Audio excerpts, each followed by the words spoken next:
Poliisi ey'Ekatwe ekutte abantu 3 ku byekuusa ku katambi kano akatambulira ku mitimbagano egy'enjawulo akalaga akabinja k'abavubuka bano nga bawalampa geeti y'omuntu ate bwe baayingira ne kalaga nga waliwo omuntu gwe baali bakuba nga tuzze tubayigga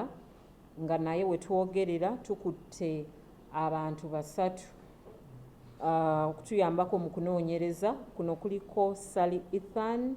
oba amanyikiddwa nga Unruly, kuliko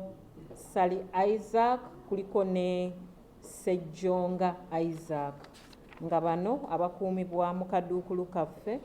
nga naye oyo omuntu eyali akubibwa mu katambi ako tannaba kuvaayo kwemulugunya mu butongole ng'era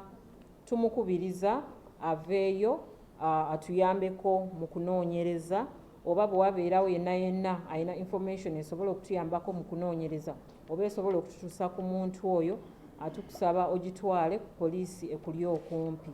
nga naye tweyongera okuvumirira ebikolwa ebyokutwalira amateeka ng'ebyo ebyalabikako mu bitundu eby'amakindye ng'era abasirikale baffe bagenda kukola ekisoboka okulaba nga obubinja obwo obutuusaako abantu obulabe oba biyita ebigaali mu bitundu eby'emakindye bakwatibwa amateeka gabavunaane.